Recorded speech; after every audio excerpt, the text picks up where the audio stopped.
welcome you to today's webinar, part 3, as I said, of our Empower Yourself series. Needless to say, we are living in extraordinary and interesting times. There has been, for all of us here, this unprecedented level of disruption.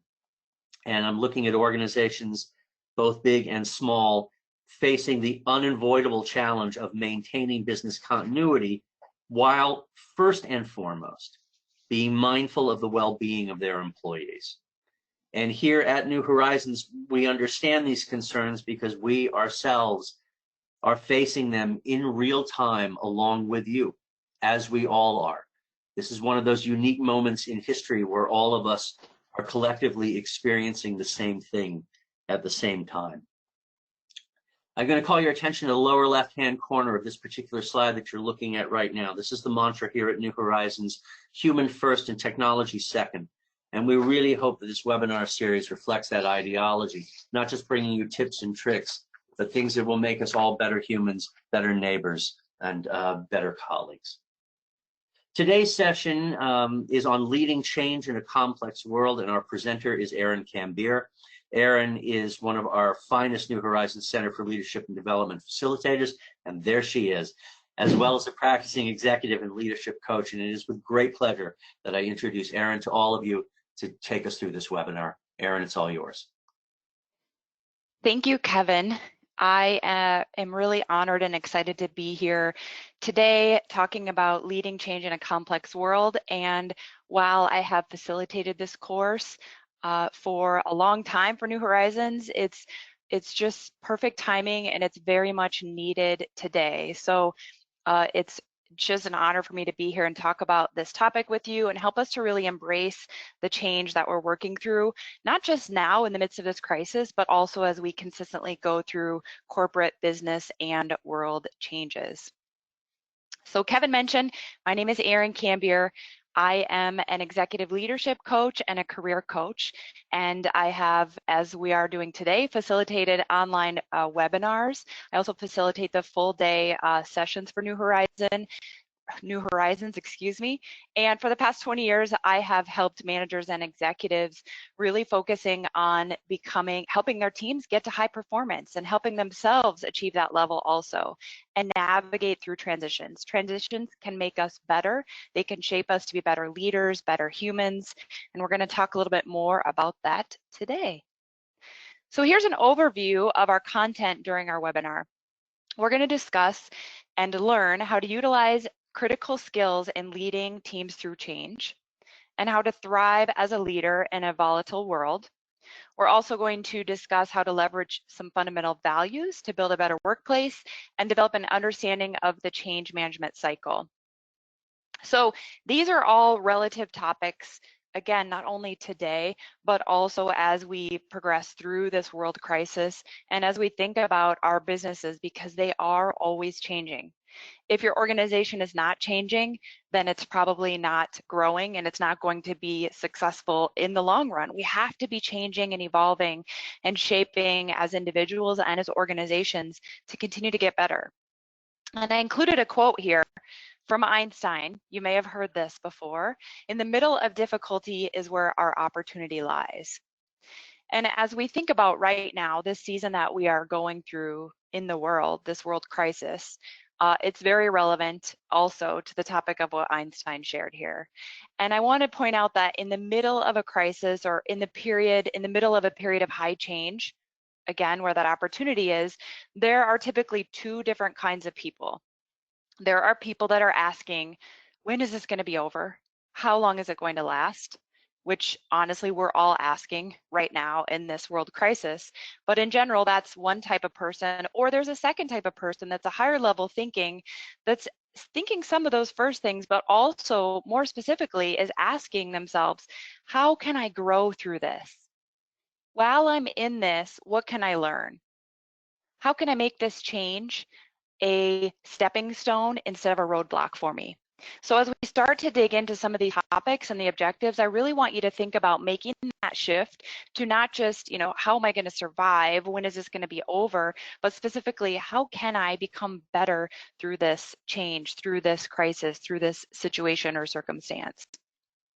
The other thing I want to mention is keep the hat on of sometimes we can get so stuck in exactly what's happening in this moment and feel like that's everything and that will be everything. So keep in mind that this too shall pass, that I don't know when this is going to be over, but we need to keep that mindset of how am I going to get through today and this current situation, and also be looking at long term as well. So the topics as we go through today are relevant not just for today, but also think about how does this apply to my future team, future organization, as I continue to be that leader that thrives in change and leads a team successfully through change, because this will not be the first nor the last change that your organization will be going through, as you likely already know.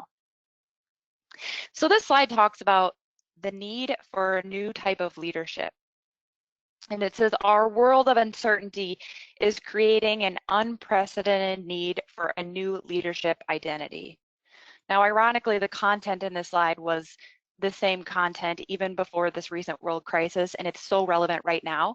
But as we think about what that modern world looks like, what this uncertainty in our world, in our general day-to-day dynamics, that's things like a globally connected world, more flexible working relationships. We have more complex technology. We have shorter lifespans for technology. All of these things are great and they help move our businesses forward, but they also create a need for a new type of leadership to be able to get through those changes seamlessly and successfully. So I want you to start to think about what type of new leadership is needed to get through today's complexity. To get through not just today's complexity, but then also as our organization continues to change, continues to evolve, what type of leadership is needed and how can I shift my leadership to reflect that? This slide mentions the importance of leading by principles and values. This is really important to take a pause if you haven't and really think about what are the principles and values that I am going to lead by, and how can I make sure that my actions are reflective of those things. The more valuable that we become as leaders, the more valuable we become to our teams, to our families, and we help share that value so that they can also grow in that process. And as you're thinking about who am I, what my values are, there's some good little bullets there listed at the end. It's imperative for leaders to know who they are, where they're going, and why they're going there. Now, these things might seem a little bit obvious in terms of, oh, of course I know who I am. But I want you to really give that some thought is, who am I as a leader? What do I stand for? What is the big picture that I'm going for here? Is it that I know every task that my team is working on?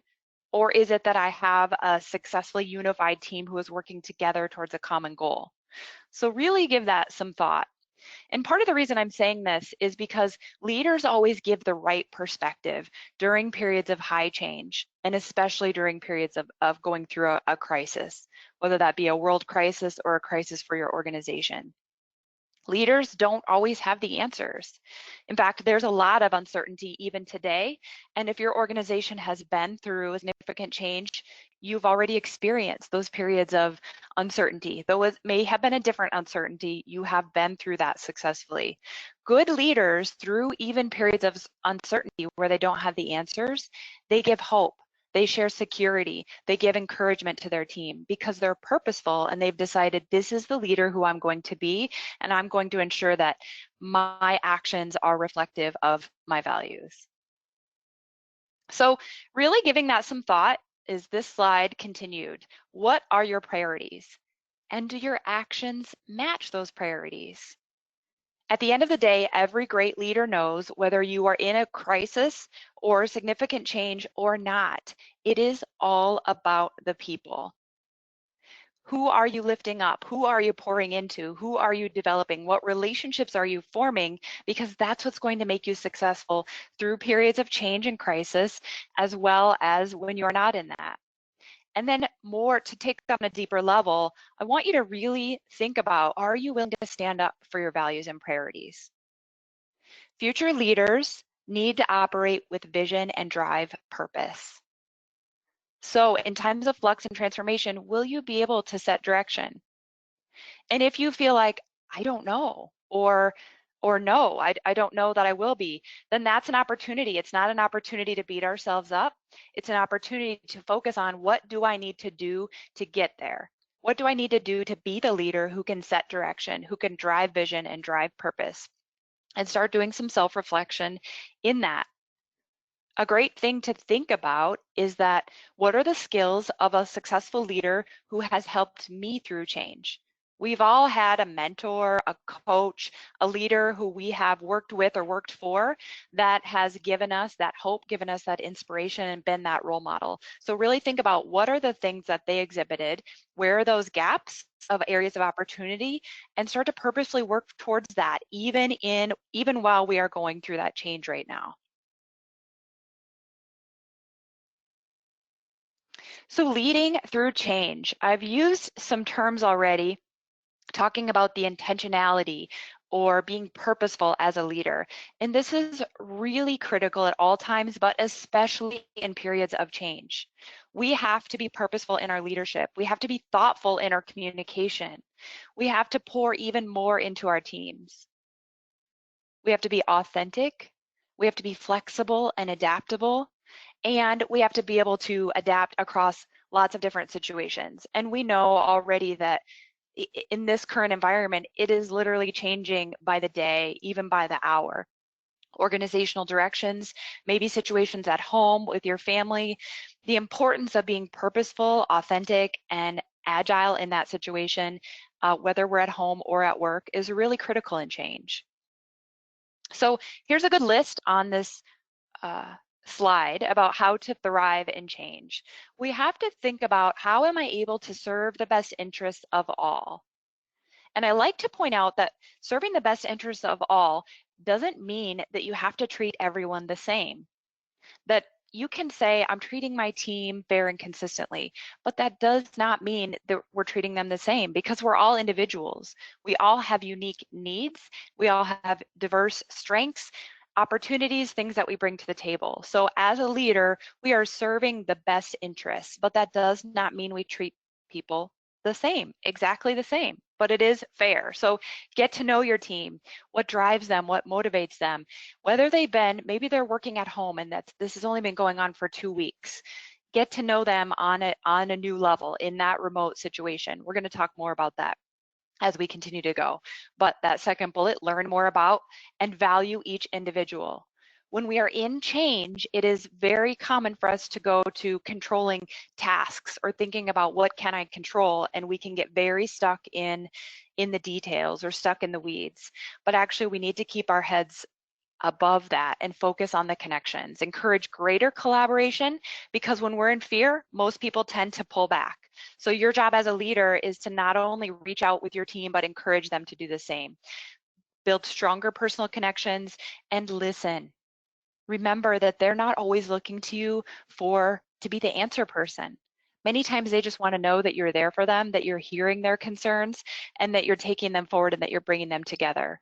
So it's really important that you're talking or that you're listening more than you're talking sometimes in those, maybe that's in a meeting or maybe that's in a one-on-one conversation.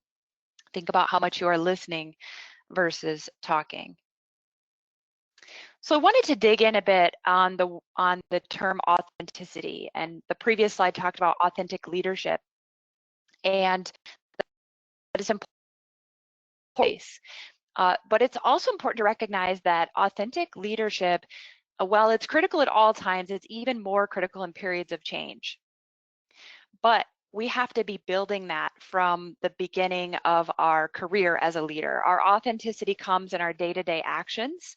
Now, if you feel like I've lost some of that early in my career, or I've lost some of that at some point, it doesn't mean you cannot get it back. We can make different choices today.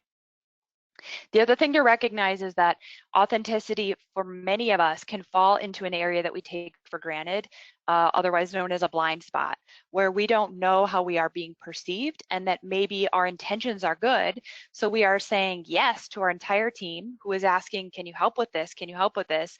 Yep, I want to help them. Yep, I want to be a leader who supports them. Yep, they said pour into my team. So I'm just saying yes, yes, yes. But what happens then if you say yes to everyone, You're only one person, and at the end of the day, probably some balls are going to have to be dropped because again, you're only one person. You cannot do it all. If you've said too many yeses and you drop some of those balls, what's going to be impacted is your authenticity, is going to be the trust level with your team. So it is so critical that you recognize the authentic leadership comes in your words and your actions, and it's not just in your intentions in your head. You may be intending, your heart may be, I'm putting my people first, but if your actions don't support that, if you're not able to sometimes say, you know what, I would love to help with that, but I think Tom is going to be a better fit. Or, to honestly be able to say, I can't help with that today, but I'm happy to put that on the calendar next week.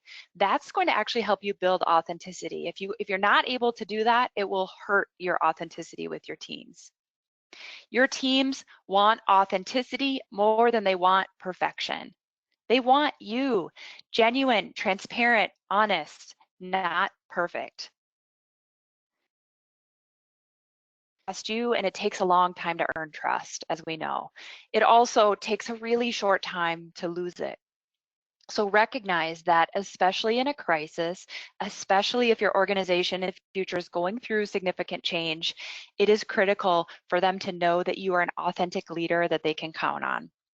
So there's some good bullets in this slide of ways that you can do that. Put your people first, and I want to add, put your people first in your decisions and in your actions.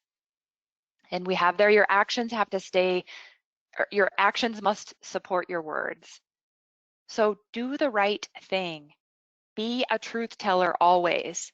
That doesn't mean that you reveal confidential information if that's not what you're supposed to reveal, but it does mean that you're genuine and you're transparent and you tell the team, when I know something that is important and I can share it, you will be the first to know, and then that you do it. And also that you stay connected to your team. It's so critical that they have access to you, especially now. Especially if they're new to working remotely, they need to know that they have a leader that supports them. They need to know they still have a team, that they are unified. So your most important role is specifically if you're new to that remote environment, is to build those connections right away. And it's to be in the crowd, be a part of the team, but be focused on the big picture. Keep your head above the situation so that you can really be bringing that together and helping the team see that big picture also. And then our values must be clear and we act in accordance with them. Remember that uncertainty is okay. You don't need to know all the answers. No one knows all the answers, especially right now. But your teams need to know that they can trust you, and authentic leadership is a critical part of that through change. So build a passion for excellence. When I think about the leaders that have helped me most successfully through change, they were not necessarily a cheerleader. They were not, singing, it's roses all the time, but they did inspire passion even through adversity. They were honest, and they helped me focus on not just getting through it, but inspiring, let's make the best of this situation. So they did pour hope into me, but they did that in an honest way. So how are you doing that for your teams? Crisis doesn't necessarily make us, it actually reveals us. Periods of change for our organization isn't when we decide, well, now I'm going to be a leader. It's actually when what is already inside of us comes out. So on this slide, we talk about organizations with highly engaged employees have visions that inspire excellence. So hopefully we were pouring into our teams already, but especially in periods of change, we need to operate with unity and vision. We need to create a culture of transparency. We need to open up those doors of feedback and encourage it. If people are scared and fearful, it's okay to talk about it and build those doors. Now create a safe environment, create the right time and share that, talk about when the right time is to talk about those fears and work through them. So do that in a healthy manner, but create that culture where we're all coming together. That's what a passion for excellence looks like. I want you to think about when we go through significant change, when we go through a crisis, when I talked about what comes out is already inside of us, it's the same thing as when anything else is stressed in life. So if you press down on a lemon, what comes out? Lemon juice. If you smash a grape, what comes out? Grape juice. So what is inside of us, positive or negative, is going to come out. Our choices make us, and high change or crisis reveal us. The more that we understand that, the more that we understand we have control over our choices. We may not have control over our circumstances. We don't have control over what's going on in the world right now. We don't know when this virus will have gone away, when we will have a vaccine. We don't know what's going to happen in our workplace. There are so many things out of our control right now. But in periods of significant change, it's more important than ever to be intentional about controlling what we can. And that's, first of all, our choices. Look at your self-care. If you're listening to this video a year from now because your organization is going through a downsizing or a merger or another significant change, the most important thing you can do is put your oxygen mask on you first. You need to take care of you. Pour positive words, outlook into yourself. Take time for yourself, whether that be meditation, quiet time daily, starting a gratitude journal, really being more intentional about what you are listening to and taking in so that what can come out can be positive, inspirational, realistic, not being disconnected to what's going on, but can be the right things to help build up your teams. If we get too caught up in that fear cycle, if I'm watching the news 24/7, I know that builds fear for me. And honestly, for most of us, is going to if we're just following what's in the media all the time. So we really have to be very selective about what we are taking in. I'm not saying don't watch the news, but I'm saying be selective, get the information you need to know, and then also be selective about other things that you're putting into your spirit. Just like steel is formed through fire, so are we. Leaders are formed through adversity. Challenges give us lessons. There can be no strength, no inner growth that comes without adversity in life. As I think about the things that I've grown the most in, it's always been because of something hard that I went through. It's a scientific fact that we can't have a rainbow without storm or rain. That doesn't mean that we don't acknowledge we're in a storm right now. It means that we acknowledge it and we choose our perspective and we choose how to get through that. And so what I want you to do is start to make some of those shifts into challenges lead to good things. They lead to wisdom that I'm going to gain. And as I'm intentional about what's going in to me as a leader, I'm also intentional then about what's coming out.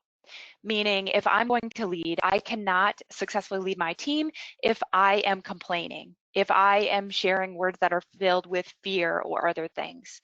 So really think about, what are you going to do with your time right now? I have a Post-it note next to my computer and I wrote, I'm making lemonade right now. Because sometimes it can feel like I've just been handed a bowl full of lemons and I'm trying to build a business, and lemons aren't necessarily going to help me build my business. But I'm going to choose to pour into my self-development right now. I can choose to pour into myself. Maybe that's writing a book or getting more exercise or spending more time with family or getting a certification. There's lots of things that we can do to make lemonade right now to build that passion for excellence both in yourselves and within your teams. So recognize that we cannot control our circumstances, but we can control our own actions and our choices of what's going on within that. All right, let's talk about technology and trust. We know that technology is a great tool to help us communicate and build relationships, but we have to recognize that technology is at best an enabler of communication. It is not a substitute for communication. We are all social by nature, so we need to utilize technology to help us build those social relationships. And what I want to encourage, especially if you are working remotely right now, you're listening to this not in your normal work environment, is that you utilize video. Because that last bullet, trust is built not by technical interaction, but by personal interactions. And the best way to do that is either face-to-face, or the second best is going to be video, where you can see someone's body language. You can sense if they say, a word in a certain tone, or you can see their, facial reactions, that we have to lean into this hard stuff.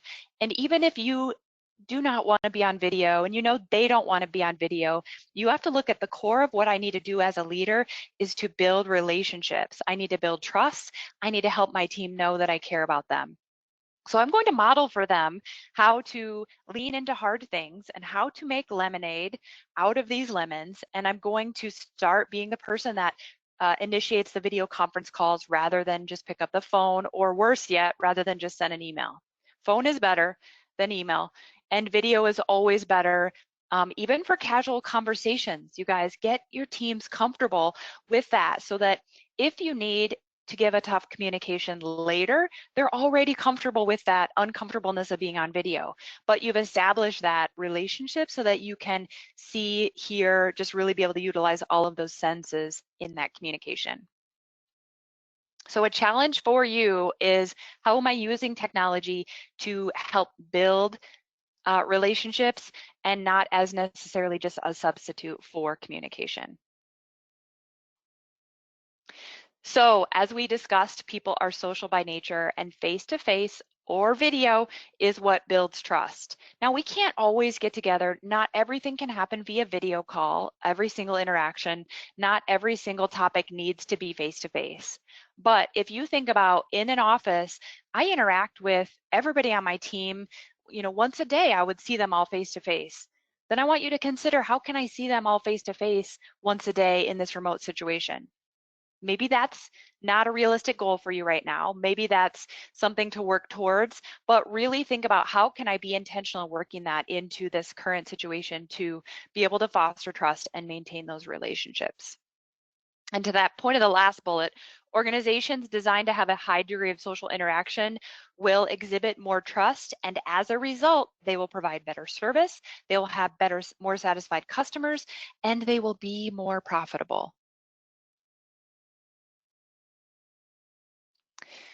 So there are many things that business leaders are facing currently, as well as when we look at that consistent cycle of our business world. Change really is the new normal. We have constantly evolving technology. We have blurring borders in terms of globalization, increasing compliance, and our organizational structures are then pressured to evolve. Now, these are not necessarily bad things. It's important to recognize that actually constantly evolving technology, globalization, all these things actually make us better, but it cannot feel good sometimes in the moment. So what can be done is to control what we can control and recognize that change is normal. This world crisis is not necessarily normal, but it is also not the first time our world has been through it. So keeping focus, even if you just need a mantra of "this too shall pass," it gets me through today. It keeps me grounded. It also keeps me grounded in times where things are going amazing.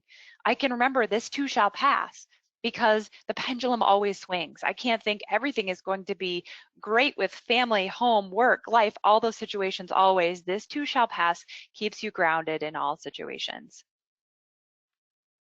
So I've started to talk already about harnessing the power of change and turning that complexity and change into a positive by learning how to leverage it and how to harness the positive in that. Again, it doesn't mean that we're minimizing the seriousness of the situation that we're in, especially this world crisis. If your company is going through a downsizing, even outside of this world crisis, it does not take away from the loss that we are all experiencing. And it doesn't mean that we haven't experienced loss in this, but it does mean that we're going to choose to make that shift to recognize that loss, accept, and then make that shift towards utilizing this change to make us better. Change can create traction for us. Change not just can, but change does make us become laser focused. And another course that I facilitate is emotional intelligence. And you're going to get one quick snippet in that emotional intelligence is that our brains and bodies are wired to get laser focused when we are under stress. So many times change, a world crisis brings stress. We get laser focused on what is most important right now. What is the most important thing to me? And we very specifically move only towards that because our brains and bodies are wired that way. That actually helps us to do that successfully. And part of the reason it's wired that way is because when we lived in the age of saber-toothed tigers, we felt stress of this tiger chasing us. We had to get laser focused on surviving that moment. So that served us, and it served us well then, and does still serve us today. But we have to recognize what is a real fear that may or may not be driving us, and what are the right things that I want to get laser focused on. So get laser focused on your people.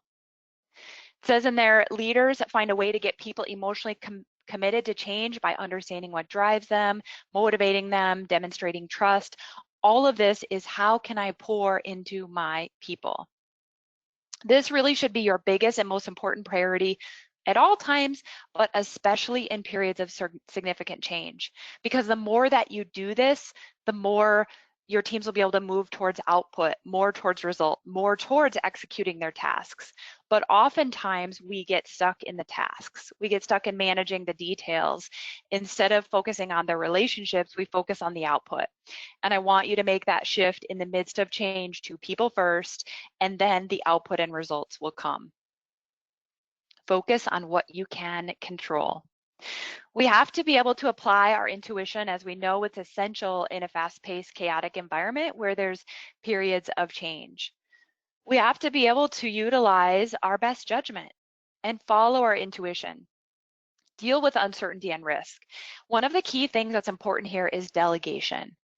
It is important because you cannot be the only person on your team you should not be the only person on your team who can do a certain task, especially if it's a day-to-day task.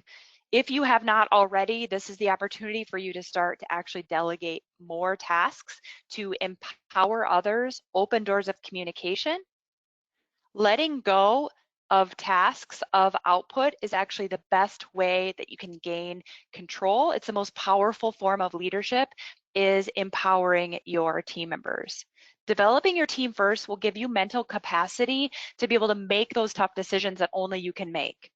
To be able to have those judgment calls, that you'll have the time and mental capacity to make the best judgment calls and not feel rushed because you have to run a report or do some of those things that may be delegatable. So really think about, what can I let go of and trust my team with right now that can help develop them and free up my time to focus on what matters most.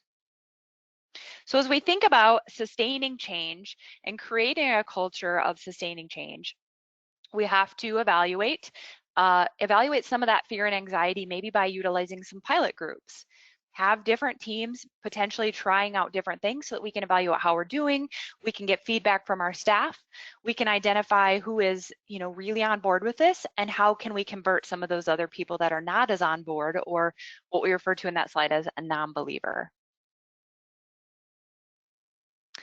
So here is an example of creating profound change. So use some pilot groups, stick to the ground rules, but be flexible and adaptable. Expect challenges.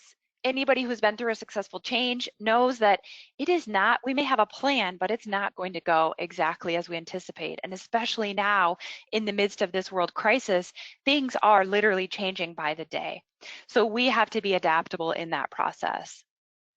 Great leadership requires adaptability. A great leader knows that flexibility is a positive attribute. In fact, adjusting is a strength. It is a sign of a strong leader. It is not a weakness. I like to think of the example of a coach. A coach goes into the game, they have a plan for the game, they've ran through several circumstances, they have rehearsed it, but at halftime is when those great coaches stand out. Because good coaches all have a plan. Great coaches adjust that plan at halftime. And maybe that plan doesn't even include their plan A to E that they develop. Maybe they're going to, you know what, I'm pulling out plan Z here. Or, really bringing the team together. Great coaches are made at halftime. So we are in the midst of we're in the midst of the crisis. If you're in the midst of a change, you are at halftime. We have to consistently be able to adjust, try things out, and then come back and make adjustments as we go through this change. So there's 3 phases of change you may have heard of. William Bridges, in his book Managing Transitions, defined these as the ending, the neutral zone, and the beginning. The ending, just as it sounds, is that period of loss. It's important to acknowledge what we have lost in that, what we are continuing, maybe where there's continued loss in that. Mark the ending, give your teams the opportunity to go through that. It's similar to grief, actually. And I was just listening to a speaker the other day, and she said, we are all of us are experiencing loss. All of us are actually grieving. Now, our grief and the way we experience the loss is different.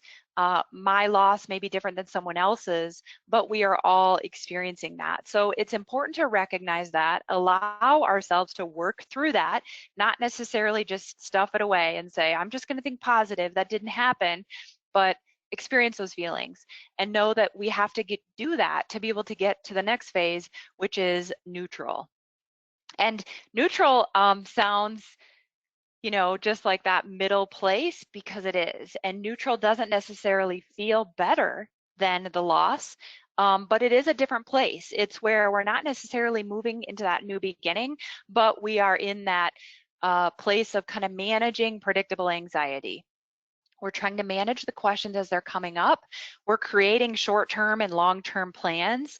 We're adjusting. We're encouraging the new behaviors that we want to support to move us forward. So if your teams are collaborating well, talking amongst themselves, building relationships, encourage that. Help them to work through this stage and honestly help them to be comfortable in the neutral. It's okay for us. Yes, it's going to feel great to get to the new beginning, but we don't know when that's going to come. So it's okay to be adjusting. It's okay to feel the feelings that we're going through. I like to use metaphors to help us through all stages, but especially in the neutral stage, metaphors are helpful. Some metaphors that come to mind, especially about change, are transitioning from caterpillar to butterfly. And even sometimes asking your team's questions to get an understanding, metaphors are helpful. Something that someone said to me the other day when we were discussing, you know, kind of some things they're working through, and it was a leader who is, you know, everyone's looking to them right now, where our organization is going to go, what's next. And he said, I feel like the weight of the world is on me. And that's a great metaphor because that, you know, really gives us that visual. Now the entire weight of the world is not on him, but it can feel like that at times. So giving your team the opportunity to talk about that, and then the opportunity to recognize that and purposely move forward in what can we control, what can we do, is a really helpful tool in that. And then phase 3 is the new beginning. And this is where we need to remain open to changes to the change plan. So again, that flexibility and adaptability is a critical skill throughout this. Keeping communication open, creating and sustaining vision, clarifying roles, and bringing everyone together is going to then mark that new beginning. And when you think about significant periods of change that your organization has been through, you've likely been through this multiple times, whether you were aware or not, you have already. And it's just much more escalated, much more, the spotlight is on it in the midst of a world crisis. But as you look forward, you will continue to work through this. You will get to new beginning after this world crisis, and your organization will go through other changes. So remain focused on that big picture, remain focused on your team and sharing that hope right now, whether you're in that loss or neutral stage or going back and forth. And here's some important things as we think about, after getting through the crisis, some things that continue to face us as organizations. Cultures are evolving as we bring in more of a multi-generational workforce. More and more people are working remotely even now, but I think after this world crisis will also continue to happen, which requires us to be more flexible and adaptable, and also utilize technology in the best ways. In this new cultural reality, we have to recognize that we have to make some shifts to the way that we lead, the way that we do business, to our organizational culture, so that we can be more inclusive, so that we can build collaboration, even amidst feeling connected physically. Social distancing is not relational distancing. If you were here for the webinar on Monday, I talked about this during the Managing Remote Teams. Foster those relationships in this new cultural reality. The way to build way to build collaboration and creativity and inclusiveness is relationships. Couple of traps to avoid is remembering that there is no replacing the effectiveness of seeing someone's face as you talk. So yes, face-to-face is critical, but if you can't, if you're ordered to be in your home, the next best thing you can do is to have a video call. The cost of not creating a strong team identity based on trust and human interaction is far higher than the cost of buying a webcam. I'm going to put that in right now, or than the cost of my own pride of not wanting to be on video. There is much more significant loss for your team than there is the cost in some of those adjustments that we make in being on video. So I really encourage you to embrace that during this season. We also have to think about changing how our teams are managed. I'm going to the middle of this slide. I'll let you read through the rest. I'm going to pick up in leading through change. In leading through change, your role is to set up the conditions for your team, for new team types to exist. So we have to make the shift to management of the structure of the work, not necessarily the detail of the work. The second bullet, push the control and coordination of the work to the people responsible for executing it. So I talked about earlier, what are you delegating?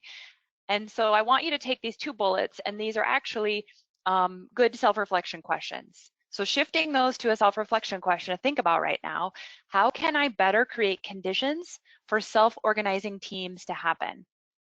How can I create better relationships amongst my team and their stakeholders? Those are two questions for the first bullet. The second bullet, have I given up control and coordination of the work to the people responsible for executing it? In other words, where is my time being spent? Am I spending time leading the structure, helping people be connected, or am I spending time in the details of the work and of the tasks? Leaders working to build sustainable organizations look for fresh ideas and new perspectives. Remember, our goal is to create engaged employees. And I'll let you read through those couple of bullets about highly engaged employees. Vision, adaptability, all those things are really critical. The new leadership is not necessarily do it because I said to do it. In change, in world crisis, we have to be adaptable. We have to be able to embrace and empower our employees. So if this is something that is new to you, focus on developing that. Read a book, attend an online live training, talk to a mentor, find resources. It doesn't mean that just because you haven't done it doesn't mean you cannot do it. It is your job to intentionally grow and create a growth plan for that. And there is no better time than right now to do that. So building a path to the future. Successful organizations in the future will have committed workforce, highly engaged employees, leadership that supports employees. They will do that in ways of coaching and mentoring, not in telling them, here's the tasks you need to do today and send me a list of everything you did, but in asking questions and getting to know who they are as a person and empowering them. And these organizations will also have purpose that resonates with their leadership, their management, and their staff. So I want to make sure we get time for questions. As we transition to that, if you're interested in going more in depth on this topic, we offer a full class. It's a 2-day course on this topic. I have seen significant transformation in the leaders who have attended this workshop, so I cannot say enough good things about it. We go way more in depth. It's actually a lot more of you interacting and collaborating rather than just listening to the instructor or myself, whoever is instructing, just speak to you. It's a very collaborative, interactive environment. We have been teaching virtual live training since 2001. New Horizons is, in my opinion, a leader in this, and the environment is top notch for interaction. So I was skeptical, and I've taught training for many years in person. I was skeptical before I started doing it, but honestly, I love it, and I really, really encourage it. If you haven't done online live training, definitely check that out, whether that's with New Horizons or another company. But honestly, focusing on your professional development is something that you can do to help your team and yourself. So let's talk about questions. Thank you so much, Erin. give everyone a minute or two just to fill out any questions that they may have, just to echo what you were saying. If you're interested in any of the material that's been presented on this webinar, or if you have any questions regarding any of our available courses online, please contact your local center for further information. You can log on to newhorizons.com and do a zip code search for the center nearest you. They'll be able to connect you there. Also, Kevin mentioned earlier, this webinar is part of our series for the week, the Empower Yourself series. So please visit newhorizons.com/empower to sign up for our last two that are ready tomorrow and Friday. Great sessions on collaboration and Microsoft Teams. If you're interested in any of the other webinars that we have scheduled in the future, just click on the webinars link on newhorizons.com just to view the full schedule and register for any upcoming sessions that we have. Another friendly reminder, this session was recorded. It will be sent out to you to view, pass on to any colleagues who may have missed it, or to share with anyone that you think that would benefit from this information. So please be on the lookout for that. And we'll just dive right into questions here. The first question is actually a really good one. The person says she works for a leader who portrays a lot of the characteristics, the positive characteristics that you were outlining earlier in the presentation. During the last 5 days, they've heard very little from her. How do they gently nudge her to remind her to do what she normally does well, reach out and communicate and offer some avenues for people who avenues for people to connect and seek what they need? How do you remind managers and leaders that, like, hey, just because we're remote, don't stop doing what you've done well when you were in person? Okay, I love this question because whoever asked it actually, in my opinion, answered their own question. Meaning, there's nothing more that is more motivating for us than to hear this is what you're good at doing, because what happens is we do it more. So I think reaching out to that leader and saying, what we really appreciate about you, I love the way you help us feel connected. And even without, you wouldn't even necessarily need to say, you're not helping us feel connected right now, but you can say, you have always been so intentional about helping us feel connected. And I don't think there's anything wrong also with asking your leader, how are you doing? How are you navigating this? How are you feeling about this? Sometimes as employees, we can feel intimidated that it may, we think it's not my place to ask about how my leader is. That's what they're supposed to ask me. But really, I think we are all leaders. A leader is someone who has influence. So if you have influence, whether it be influence on your boss or your team, you're a leader. You may not write their performance review, but a leader is also going to ask them, how are you doing? And is there anything I can do to help you feel more connected to us, or to help our team be more connected? Or what could I help with to help, you are great at doing this in the office. I would love to help you create that environment for us remotely. Could I do anything to help with that? So just kind of offering some ideas and recognizing those good things will probably open up a conversation to create more, more interaction, collaboration in that. Great. Another question that came in is, as a team leader, how can the team trust be increased among the team members now that we're all working virtually and remote? How can the trust be increased with the team trusting each other? Yes, now that we're all remote, I mean, when you're in office, it's easy to just see one another and kind of just connect and be like, okay, on the same page. But now that you're remote, you're removed from that day-to-day interaction. Yes. So the core of that for me is relationships. And so we're remote, so it's naturally going to make us feel isolated, especially if they're new to being remote. In fact, I probably talk to 3 or 4 people a day who say, I feel like I'm on an island. I've never worked remote before. This is crazy. It's weird. But building trust is the same thing as building unity and collaboration. So the more that you can bring them together, so utilize tools and technology to help them feel connected. If they've never done a webinar, if they've never done a Zoom call or there's lots of different technology, Skype, whatever that is, they've never done video, help them to embrace that and have, maybe you want to just say, we're going to get together for lunch today. Grab your lunch, eat at your desk, or at wherever you're working, and we're going to have a video call just to talk, because trust isn't built just through meetings. It's actually built through those interactions before, after, during, you know, all those day-to-day things, and asking your team, what are you doing to reach out to each other? How are you interacting? Another course that we offer is that managing remote and virtual teams. We go way more in depth on how to build team dynamics and specifically trust, but at the core of that really is relationships. So use technology to help them interact with each other and to help them interact with you. And I cannot emphasize the importance of, you know, video as a part of that enough. Great. How do we find a balance between enabling others to lead team efforts and the mistakes that are made when we allow less experienced team members to do so on their own? Ooh, that's also a good question. I love these questions, and if we were in a class, we would be collaborating and everybody's sharing, so it's kind of different for me to just say the answer, but I'm saying Erin's answer.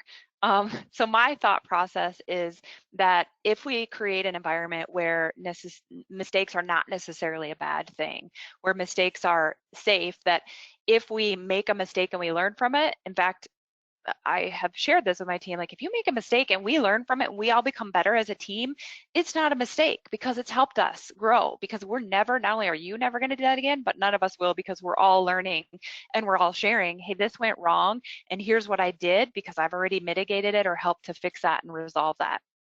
Now, that doesn't mean you just give up the reins and, you know, have the 5-year-old drive the truck into the ditch, but it does mean that you start to entrust them with things as they're building trust and you're building trust, and you're getting a comfort level for, you know, what they can handle based upon their knowledge and capacity.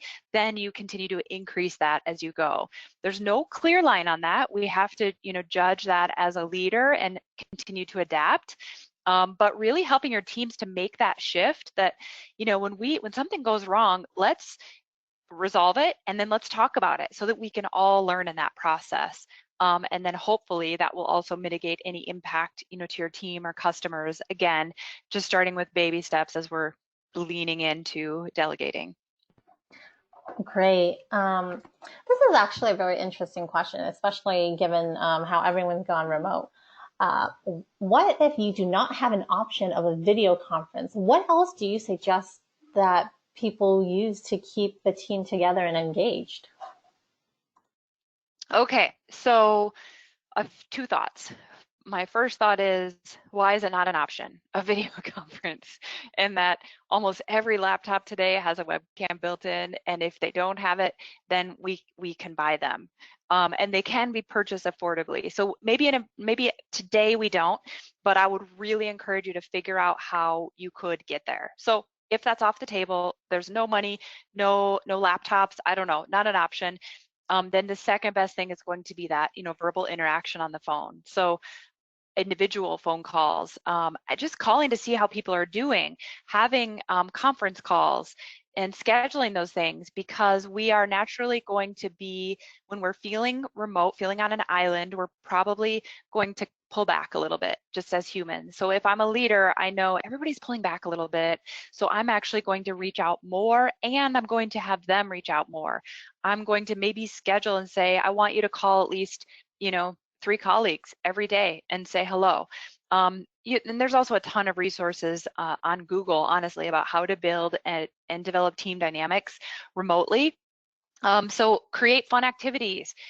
Maybe have them, you know, just kind of do icebreakers. It's harder without video, but you can still do that on the phone too. When you get on the phone as a team, we're talking about, you know, what are you looking at right now in front of you, you know, and somebody says, well, it's, you know, a screaming baby and whatever that is. Like, we all, if we can not laugh but be able to find joy in our current circumstances, that unites us, that brings us together. Talking about the struggles that we're all having but still finding good within it is going to, you know, create more team unity and bring us together. So use instant message, use email, use phone, use a combination, just foster relationships over video or phone. Use email or instant message, you know, for some of those side, more task-focused things. Great. Question here is, what should an employee do if you have a leader who does not try to engage employees, rarely gives the feedback, wants to send emails? What is your thought on that? So that is also a great question. And what I want to encourage us as leaders, anyone listening to this right now, is what I mentioned earlier, that we are all leaders. You cannot change anyone around you. You can't change your boss. You can't change your team because you don't have control over them. All you have control over is you. So as a leader who wants to have influence, I don't think there's anything wrong with trying to open up that communication. If your leader is always emailing and you're wishing, gosh, I wish they would have just called me, just pick up the phone and call them and start to foster that relationship and start to respond in that way.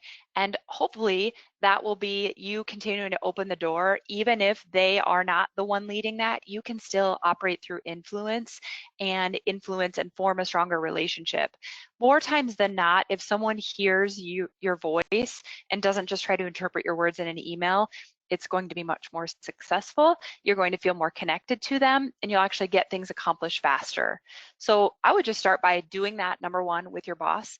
And then I would also start maybe sharing it with your boss of, I've started reaching out via phone or via video to several people because I'm trying to be more intentional about relationships. And I have to tell you, I feel like it's had a really positive benefit for me as an employee and for my team if you're, leading a team also. And so start sharing some of those wins. And again, hopefully you're influencing your leader or your colleagues to start to do the same.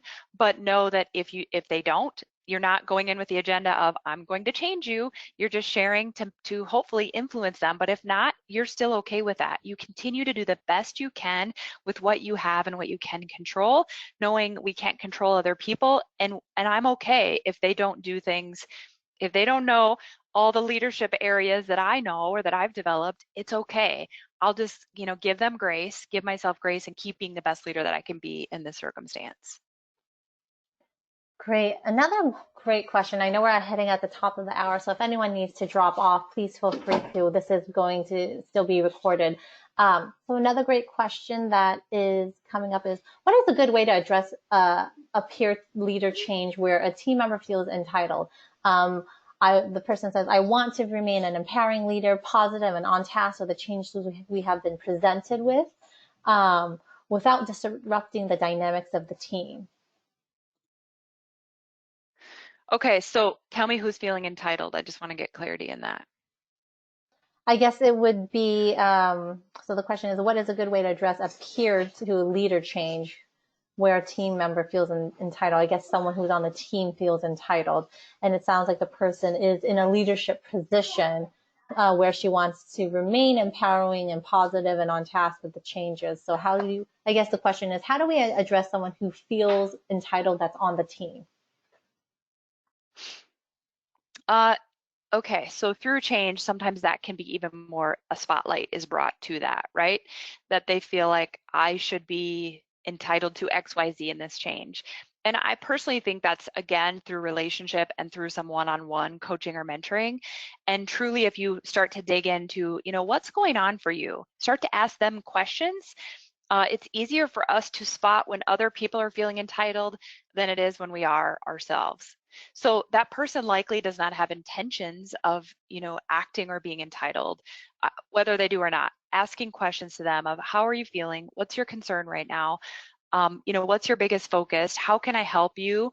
Even if you're a peer, you are peer-to-peer, or if you're leading them, how can I help you through this change? What can I do to have a better relationship or to help us, get through this successfully? Many times you'll get to the core of what is driving our entitlement behaviors or entitlement attitude, and you'll be able to address that without even having to say, I feel like you're being entitled right now. But you can also keep digging in and saying, what we are all, honestly, none of us are entitled to even a job or a computer or any of those things. We're entitled to breath. We're alive. To this day, all we have is this moment. So if we really can get them shifted to that gratitude mindset, but you're not going to go from entitlement to gratitude. It's got to be ask questions, build a relationship, get to know them, what's going on at the core. And then likely what's driving those entitled behaviors will come, out as a result. Hopefully that answered the question. Great. Another question. Yeah, that one, the person did clarify, and I She let me know I was asking it correctly. So thank you for that. Another question that came in is, what ideas do you have for leaders whose motivations wane? I guess they no longer feel motivated to lead. So if the person who's asking this is that leader who's feeling just drained and not feeling motivated to even inspire others because they're not feeling hope or inspiration themselves, the best advice I have is to get back to your core, is to again put on that oxygen mask and don't even focus first on how can I inspire others. Focus first on how can I take best care of myself right now. How can I make sure I'm getting enough sleep, exercise? You know, when we're going through change, fear is very common. We can get drained physically and mentally. So getting exercise is actually really healthy for our mind and our mindset. So the more we start taking care of ourselves, doing those things that give us purpose as a person, the easier it is to start to feel like, okay, then I can step into, what is my purpose as a leader? Why do I do what I do? And getting clear on, okay, I am in a leadership role because I know that I can make an impact. I know that I can help others also, you know, get through this. And so it will become easier then to start to do some of those behaviors and to get control over what we can control, our actions. But by starting with our own mindset, our own thoughts, our own belief system first, will then allow us to be able to be more intentional in others, with others. Great. Excuse me, great.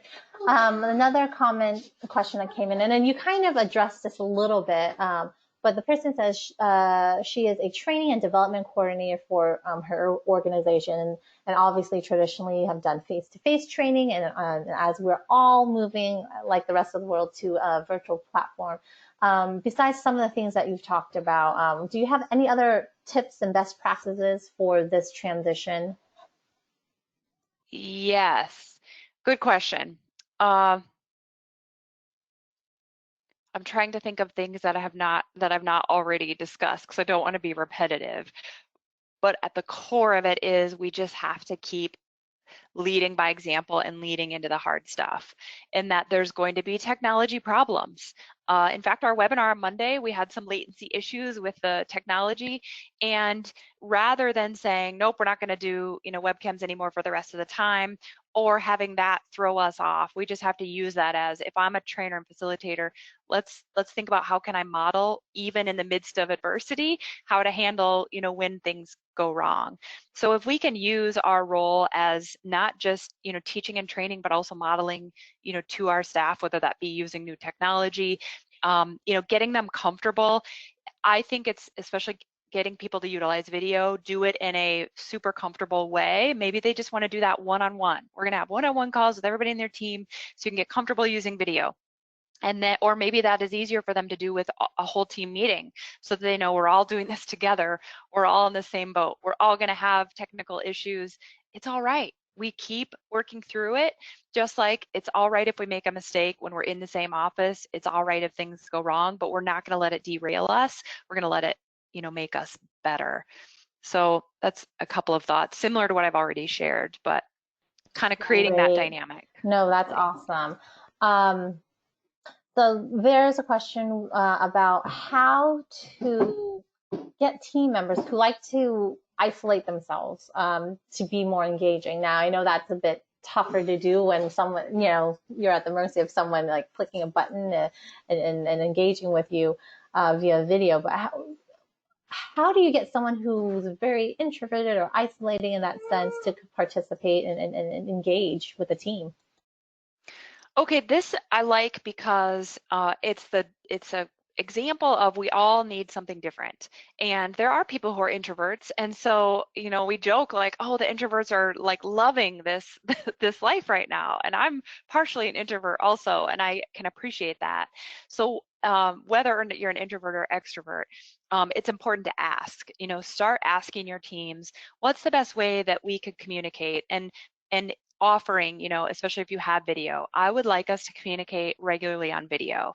My suggestion is, you know, this often.